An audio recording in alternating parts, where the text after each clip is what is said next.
Let's get back to an example from the last section on objective language. You need to stay in the meetings and talk only when the facilitator calls on you. Assuming your coworker doesn't have a bladder problem, that's a fair request. Yet your coworker responds with an open mouth and hurt expression as if to say, "But I do sit in the meetings. I never miss a word." Your only recourse is to provide an example, such as, "Yesterday at the manager's meeting, you got up 3 times. Then, lest the coworker claim the event was a mere exception to otherwise great meeting etiquette, give another example. "And during my presentation last week, you were in and out at least 2 times.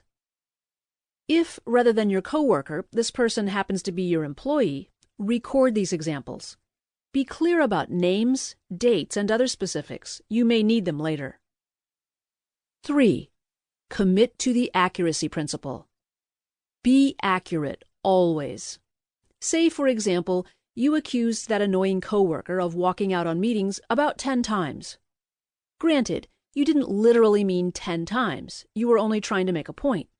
But sadly, the point was lost in the exaggeration of the number. Are you a manager? Then accuracy is a must in your performance reviews too, especially with difficult employees.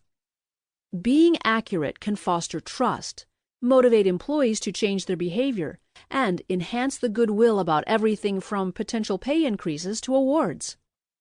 Regardless of whether you're dashing off a quick email or writing a formal written review, use exact, supportable, and yes, objective language by addressing these questions. What was the degree of the behavior? How did you determine that? How often did it occur? What were the direct repercussions? How can you measure them? Did you or anyone else confront this problem before? When and how often? 4. Take advantage of venues. All forms of messages are not equal. People retain considerably more of the written word than the spoken word, provided that they actually read it.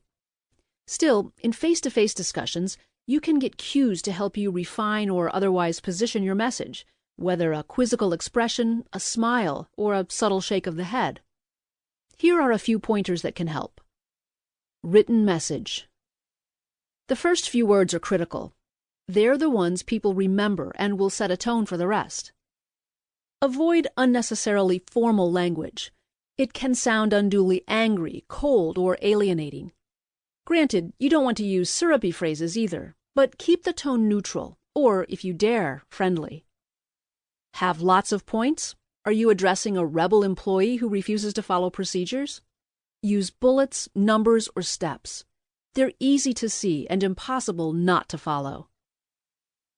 Spoken message. Employees and coworkers hear only every 5th word or so, and that means you need to repeat key points throughout the discussion. Watch for body language, yours and your employees or coworkers. Sit down to talk and see that your employee or coworker has crossed arms and an indirect gaze. This could signal hostility. But continue watching his or her body language throughout the discussion for signs that you're being effective. Watch your own body language too. Are you expressing fear or anger, or openness about finding a solution and moving on? Don't forget to take control of the environment around you. Want to give the impression of power? Then sit at the head of the table. Want to appear relaxed and conciliatory? Then sit at a seat across the table. Also, choose where you're meeting carefully. Meeting in a conference room? That's usually neutral space. A cafe signals a friendly space. An office? The power belongs to the person whose office you're in. 5. Follow your vision.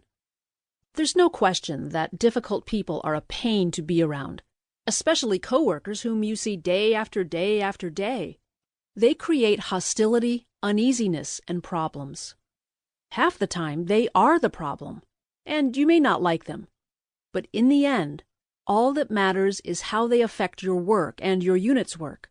So when taking a difficult person to task, conjure a vision of how the perfect situation would look. That vision could be small scale, like that guy who's always interrupting meetings. Your vision?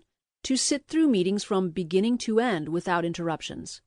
Or the vision could be large scale. For your unit.